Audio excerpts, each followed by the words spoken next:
I'm Michael Marsh. Welcome to the program dedicated to reestablishing constitutional government.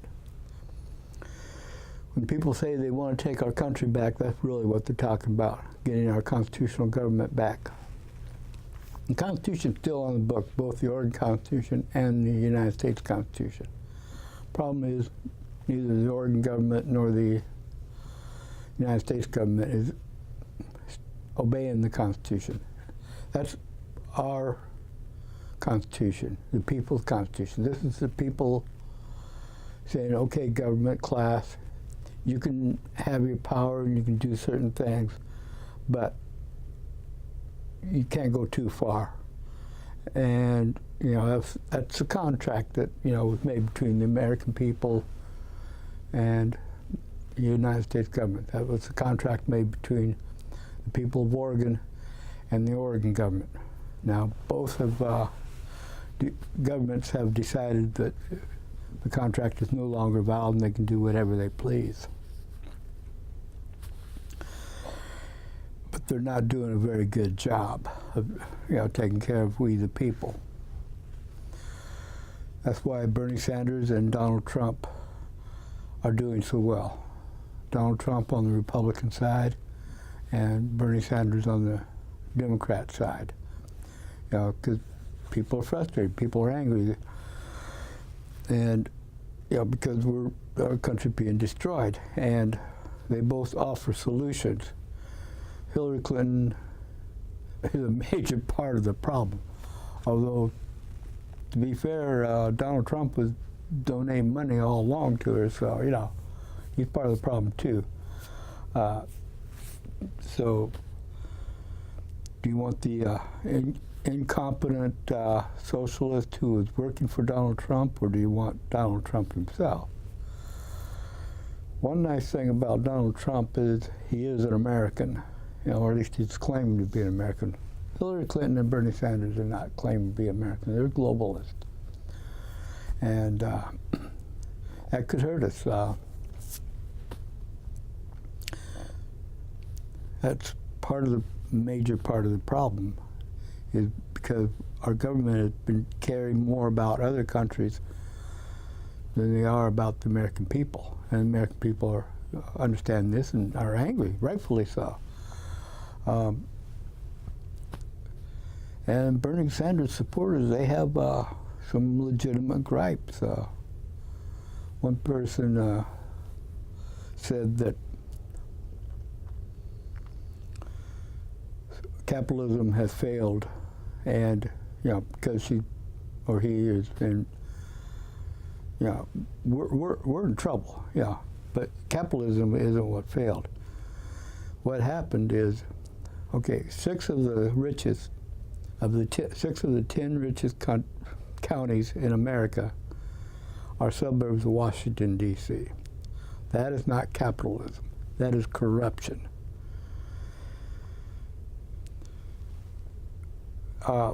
Here in Oregon, they spent over $200 million on plans to make a bridge, and they never made the bridge. They never built the bridge over the Columbia River. Yeah, and they say they need more money, of our money. No, they don't. They need to know how to spend it a little better.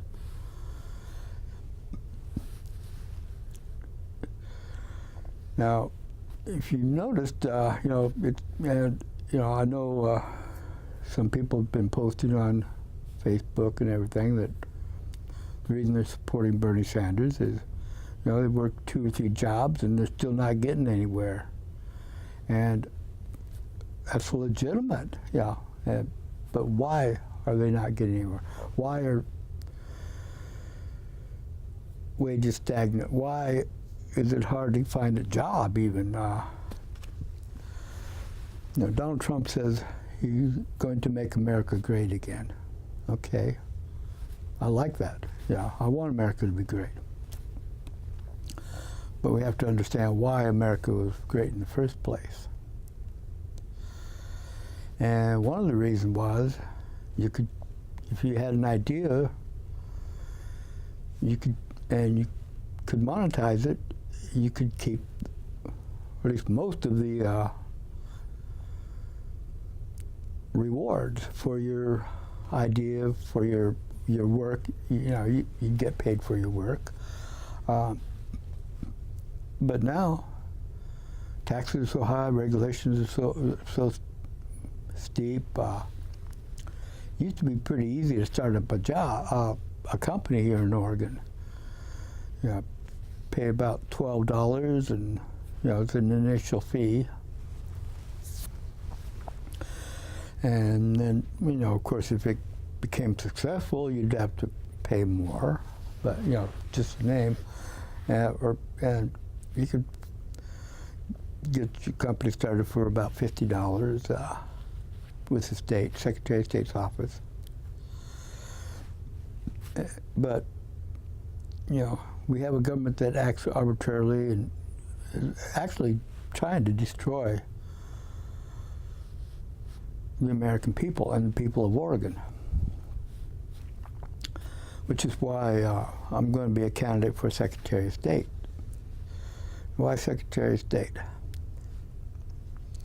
Well, one of the reasons is Brad Avakian, the Democrat candidate for Secretary of State. He's the one who fined a couple in Gresham $135,000 for refusing to make a wedding cake for a lesbian couple. Okay, so what? I mean, it's not like they couldn't go down the street to another bakery. I mean, this is in Portland area.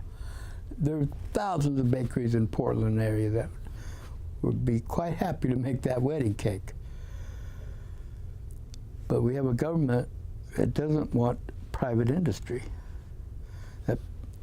So they use that as an excuse to fine this couple $135,000. Now, the ripple effect is, now if you keep in mind, that fine was unconstitutional. The Oregon Constitution, Article 1, it's been a while since I read it. I believe it's Section 17, but I'm not positive. But it is in Article 1. But it says, any civil suit where there's the value is more than $5,000, you have a right to a jury trial. This couple was not offered a jury trial. A bureaucrat decided here in Salem that they should be fined $135,000. No due process, no jury trial, nothing. They just said, okay, we're fining you $135,000. Now, they could do that for anything. This was the Bureau of Labor and Industry. Short, often called bully. It should be called bully. Now, they've done, similar things to other people for other reasons. One family farm was fined $220,000. That got overturned by the Ninth Circuit Court, and the Ninth Circuit Court is pretty liberal. But again, no jury trial, no real due process. Just a bureaucrat saying, okay, I don't like private industry. Although one thing you might want to keep in mind, if the Democrats have their way,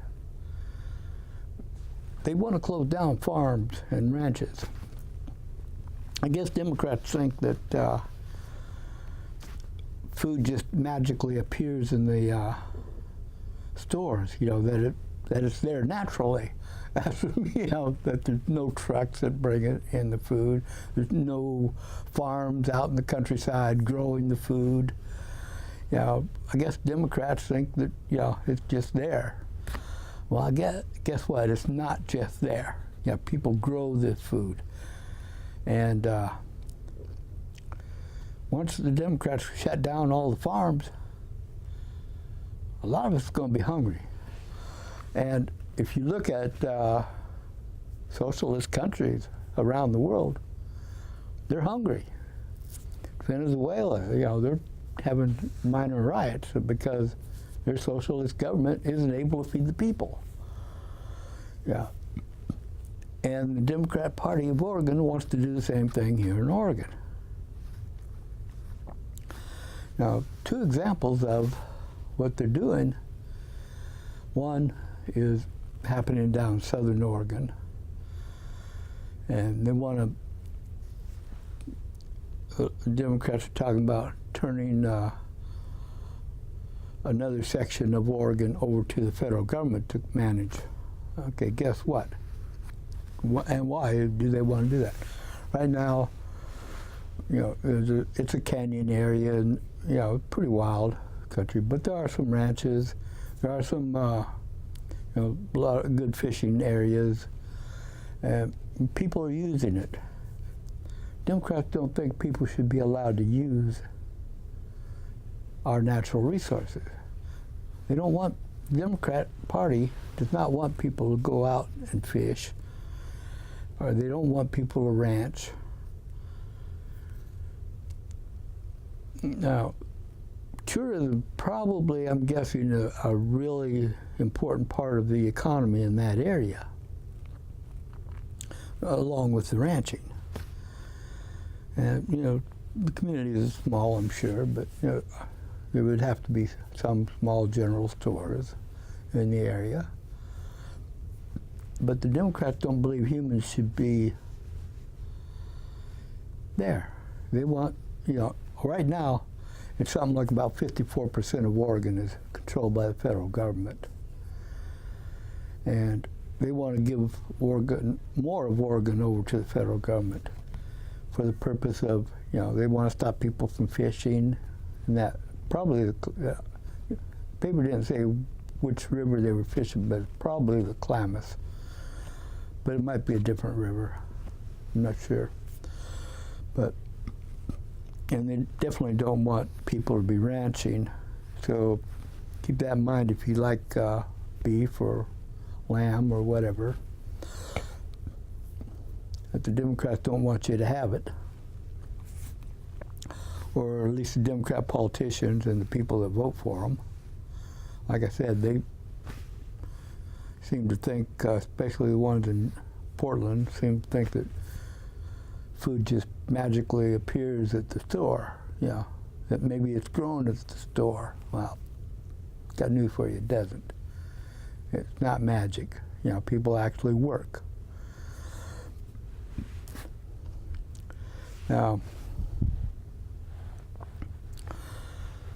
Bernie Sanders, he made some interesting offers, like free education. So does that mean, for college education, so does that mean the college professors are no longer going to be paid? Of course, some people would say maybe they shouldn't be paid. And you're saying, well, of course they're going to be paid. Why? Socialist icon Joseph Stalin, he starved to death over 7 million people in the Ukraine because they wanted to be paid. And some estimates go as high as 20 million, but a minimum of 7 million. Simply because they wanted to be paid for their work. And he was a hero of Bernie Sanders. And not just Bernie Sanders, Roosevelt, Franklin and Eleanor Roosevelt, they referred to him publicly as Uncle Joe Stalin. They approved. In fact, some of the atrocities that were committed by Stalin were committed with U.S. dollars that were given to him by the Roosevelt administration. What they did was they, Russian money, because the Russian government, the whole principle of there's three things that cause problems for socialist forms of government. One is that the premise that everyone in the government class is honest. Check out Hillary Clinton sometime. The other principle that, the other thing the government needs is, the assumption is that everyone in government is competent. When Obama put together the website for Obamacare, they spent $600 million over 3 years, and the website didn't work. That's competence, and they're going to run our lives, and that's what what the whole principle of socialism is that we have these superior human beings that are going to make all these decisions for us, and they're going to make the right decisions, and we're going to all live happily ever after. Guess what? They're not that superior to us. But, speaking of, back to Stalin and the Roosevelts, everything had collapsed. Stalin, the whole socialist revolution was financed by the international bankers. And they hired mercenaries. They bought the guns and the weapons and hired the mercenaries for first Lenin and Trotsky. Trotsky was head of Lenin's army. Then Stalin, he was an actual Russian. He had been in the country, whereas Lenin and Trotsky had been out of the country for a while. But these mercenaries were foreigners. They weren't Russian. There was some Russian criminals that had been hired by Lenin, for $500 million U.S., which had been given to him by the Federal Reserve, to hire Russian criminals to riot and try to overthrow the government. And then the other international bankers all poured in billions of dollars, for mercenaries and weapons and stuff. So then what happened was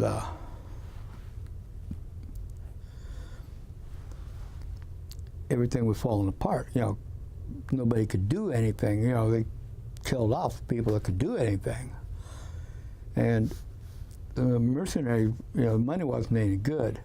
So in order to keep the socialist experiment going, the Roosevelt administration had the Treasury Department send them the plates, to make U.S. dollars, plus they sent the paper and the ink. And so Stalin was able to print off as much U.S. dollars as he wanted to, and that's what kept Stalin going, during the 30s, because it was ready to collapse, And that's what the Democrat Party wants here. Maybe you say, well, it wouldn't be that extreme. Well, look at Venezuela. They're starving. Look at North Korea, starving. But of course, Bernie Sanders doesn't use either of these socialist countries as his example. He talks about Sweden. Sweden is, kind of working. But Sweden is a small country where up until recently, they were all one race, all one culture, religion semi-similar. And it's not really a socialist country, it's more of a welfare state.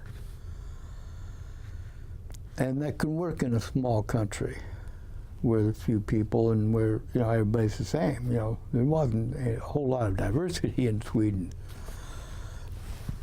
But now they've got all these mostly Muslims coming in and different culture. They're coming from a culture where it's okay to rape women, and they're raping the Swedish women. And that's upsetting to people, and plus they're getting all these benefits that had been just going to the Swedish people, and now it's getting spread out thinner and thinner, and the state's falling apart, And not just Sweden, Austria, they just had a presidential election, and it was a very close election. the guy who wanted to put us into the immigration problem, he was within about less, just a few thousand votes. Came a few thousand votes from winning, And if the current the newly elected government handles things as incompetently as the last one, he'll probably, the right-wing guy will probably win next time. But let's bring this back to America. I mentioned that the Democrats are trying to shut down farms and ranches. And now, the push right now is in southern Oregon. But what else are they doing? There's also a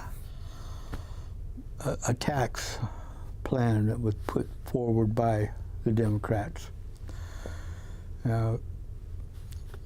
It's supposed to be only companies that make $25 million a year.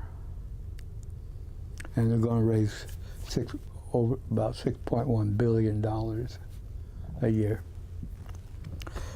Now, they're talking about in the legislature. The legislature, which is controlled by Democrats, acknowledged that if this plan goes through, 38,000 people are going to lose their jobs, mostly in retail and wholesale venues. If you're working for a store, if you're working for Walmart or Target or any of these stores, or if you're working in a warehouse, you're going to be out of a job soon if the Democrats have their way. And we're talking about 38,000 people being out of jobs. This is what they admit to. Now, government, they tend to downplay the negative aspects of their programs, and that's just human nature. So if they're admitting 38,000 people are going to lose their jobs, it's probably going to be more. But what about the ripple effect? Okay, 38,000 people are no longer going to be getting a paycheck. So they're not going to be able to go to the stores that are left. They're not going to be able to go to the restaurants, not going to be able to buy new TVs or whatever. So those companies, they're going to have to lay off people too. So and that's the Democrat Party's game plan. And Brad Kevorkian supports this. That's another reason why I'm running for Secretary of State. The Democrats the Democrat Party, not necessarily the voters, but although if you vote for these people, you might as well be in favor of it, because that's what you're getting. But I am offering you an alternative. But what are you going to do? Okay, there are, it's hard to get a job right now, especially in rural Oregon. I have a sister in Grant Pass. When a business opens up in Medford, they got 20 job openings and 500 people apply. That's the economic situation we're in right now. And it's almost that bad here in Salem. And they want to shut down more businesses. It's insane. Now, what are they going to do with this $6.1 billion? It's all going to the government. Now, they say they're going to help with the health care. Okay, there's going to be more people needing this health care, if they don't have jobs. They say it's going to senior services. Okay, I'm a senior, I would like to have some services. But how long is it going to last? Are they really going to be able to take care of us? And also for education. Okay, but you knock out 38,000 people, And that ripple effect is going to be a whole. Let's assume the government figure is accurate, which is probably low. But let's assume it's accurate. That 38,000, when they're laid off, it's going to cause other people to be laid off. And there's not going to be any jobs for people here in Oregon. And so that 6.1 billion now, that's going to last a year or two. But then what? It's insane. So we have to make a decision. Do we want to be prosperous, or do we want to live in poverty? The Democrat politicians, especially the ones that are running for statewide office, they want us to live in poverty. They want us to live in, have Section 8 housing. They don't want us to be prosperous. They don't want us to have our own apartment, our own home. They want us to be homeless, and then the government will say, okay, we'll give you an apartment. Okay, yeah, you're going to have to share it with 30 other people, but you can have this room here. That's what they did in the Soviet Union before it collapsed. And what about the food? I like to eat. Do you like to eat? Okay, the government stores, you're going to be bringing in food from outside of Oregon. And the government stores are going to have food in them. They're going to be able to get there. But what about those of us that are not part of the government?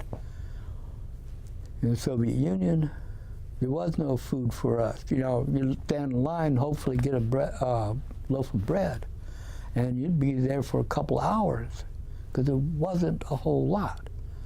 And they're doing that in Venezuela now. They don't have a lot of food because of government policies. And they're doing the same thing here in Oregon. And Bradavarkian is part of the problem. Now, the Republican Dennis Richardson, as a legislator, he came up with some ideas that I liked, but he didn't push them through. He's not really a strong person. Now, and Avakian says he wants to use the Secretary of State's office to destroy corporations. I don't want corporations destroyed. I want the people of Oregon to be prosperous. I want you to be able to help your family, feed your family, to be able to live a good life. And I would like to live a good life myself. And if you're living good, maybe I'll be living good, hopefully. But Bradavarkian wants you to be in poverty, and I want you to be prosperous. That's basically what you have to think about. And I hope you'll vote for me. Thank you. And God bless.